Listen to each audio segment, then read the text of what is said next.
udah dateng, udah ngeramein di Nordic juga. Thank you juga buat Ko Chris Nordic yang ngasih platform untuk kita berkreasi di sini. Iya dong, ini kan sambutan kan harus sedikit formal gitu ya. Oke, jadi hari ini kita akan cupping. Ada beberapa, kita mau ngenalin line up-nya Peridot. Kalau teman-teman lihat, biasanya di packaging kita yang umum ada warna yang kayak gini, yang Tosca. Terus ada pantatnya kayak gini. Ini biasanya kita sebutnya line up yang reguler. Jadi kita bedain tiernya bukan masalah enak nggak enak atau mahal nggak mahal, tapi menurut kita bin ini layaknya dimasukkan di kategori mana, kemudian kelangkaan dapetinnya.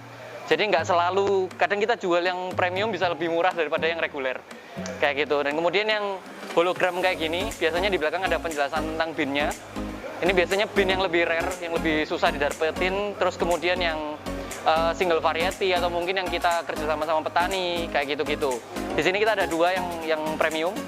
Jadi satu ada lokal dari Mekarwangi, yang satu ada Columbia Tabi. Dan kemudian line up kita yang terakhir, kita punya yang biasanya kita taruh di jar kayak gini. Biasanya bin-bin yang eksotik seperti geisha, kemudian seperti bin-bin yang dipakai kompetisi atau mungkin bin-bin yang harganya lebih mahal lagi, tapi tentunya dengan kualitas yang lebih baik gitu. Kemudian di sini ada tambahan, kita sekalian hari ini belajar bedain bin yang apa ya, kita bisa bilang well roasted sama yang underdeveloped gitu. Jadi underdeveloped ini bin-bin yang mungkin kita bisa bilang mungkin kurang matang. Jadi nanti teman-teman akan ngerasain sendiri rasanya seperti apa. Ada Columbia La Virgin di sini, roastingannya Bapak Christian Hartono dari Nordic gitu. Dan kemudian ini tadi line up reguler kita hari ini ada Kenawat giling basah eksperimental. Jadi secara garis besar dia prosesnya giling basah, tapi ditambahi dengan 240 jam fermentasi atau 10 hari fermentasi. Terus ada Mekarwangi Honey Anaerob. Ini Mekarwangi yang disubmit untuk lotnya COE.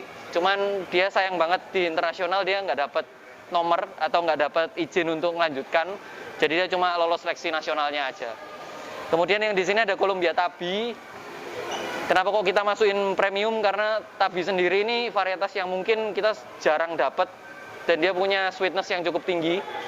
Itu kenapa kita masukkan di line up premium. Dan kemudian Mocha ini lebih jarang lagi varietasnya. Kita kalau bisa lihat binnya nanti, binnya kecil-kecil, bisa dilihat binnya kecil-kecil. Dan kemudian dia punya rasa fruity yang sangat menarik. Dan kemudian nggak kayak bin Mocha pada umumnya. Biasanya Mocha itu brown sugar, yang di sini kita banyak ketemunya lebih ke arah yang fruity kayak gitu.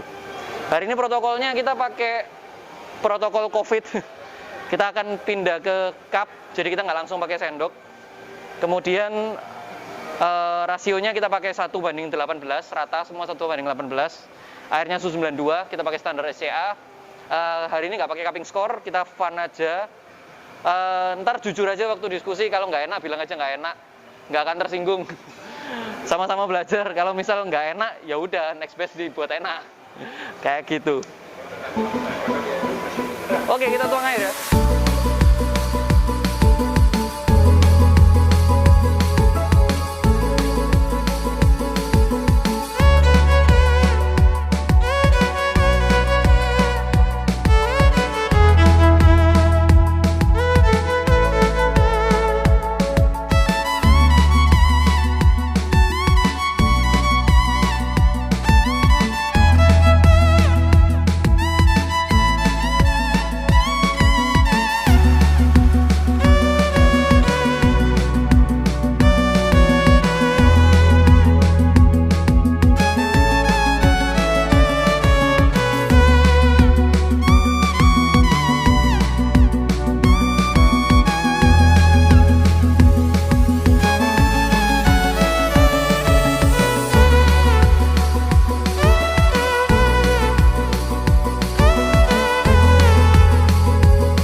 Iya, kurang nih kayaknya.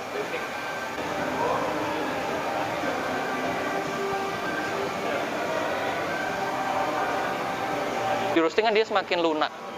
Itu yang buat dia bisa ngapung ke atas. Sedangkan kalau bean underdeveloped, dia partikelnya masih keras. Jadi waktu kena air dia nggak ke atas, langsung tenggelam. Karena dia masih keras. Kayak gitu. Salah satunya bedakannya seperti itu. Ini dengan catatan beannya sama-sama baru roasting. Kalau yang beda roasted itu kadang ya pasti turun sih. Kalau yang udah lebih lama. Maksudnya kan misalnya kayak ya misalnya kayak misi 2-3 hari kan masih nggak terlalu. Oh nggak signifikan. Beda 5 hari aja kayaknya nggak kok, masih nggak beda. Misalnya kan kalau 1 bulan ya udah.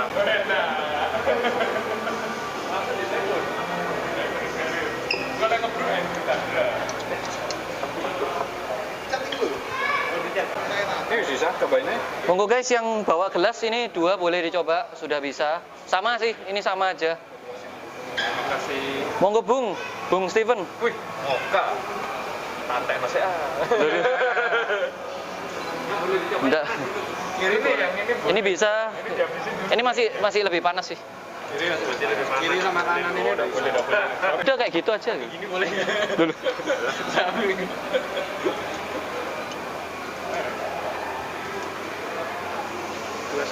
Ntar mekar wanginya nyusul.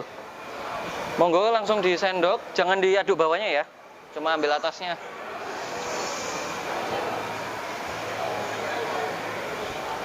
Ini belum masih 1,5 menit. Sorry.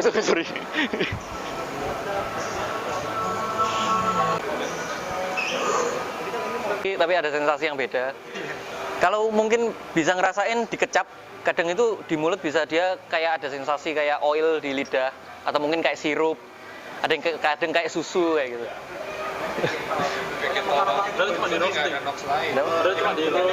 Cuma di roasting, nggak ada tambahan apa-apa. Kalau yang Mekar wangi ini dia dari Jawa Barat. Jawa Barat ini yang tadi aku cerita dipakai untuk kompetisi, cuman sayang sekali dia nggak lolos seleksi internasionalnya. Kayak gitu, tapi di nasionalnya dia sempat lolos. Dia kecutnya pun beda. Ada yang mungkin kayak lemon, ada yang kayak berry, ada yang kayak apel, ada yang kayak anggur kayak gitu. Gitu. Jadi beda-beda. Kayak dua ini kelihatan banget beda banget. Kayak gitu. Nggak mungkin bisa sampai sebelumnya bisa kayak jamur gitu kayak cuma ini buat meter loh.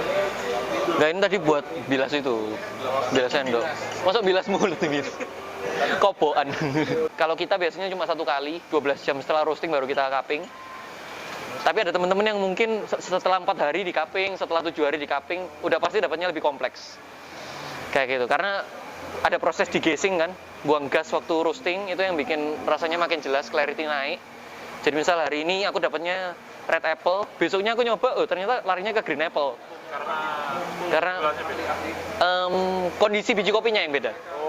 Hari ini sama besok beda.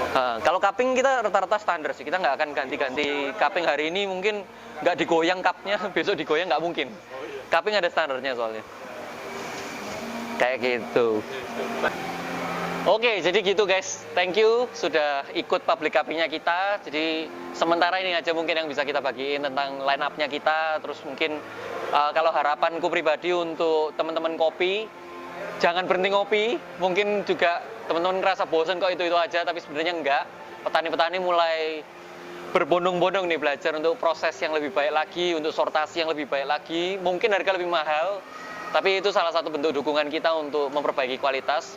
Tapi aku harap juga kita sama-sama bisa belajar di sini. Masih belajar juga, Peridot masih sangat butuh belajar, masih butuh masukan. Jadi thank you banget yang sudah ikut, sudah kasih masukan, udah belajar ngerasain ini itu. Stay tune di event-event berikutnya. Bye!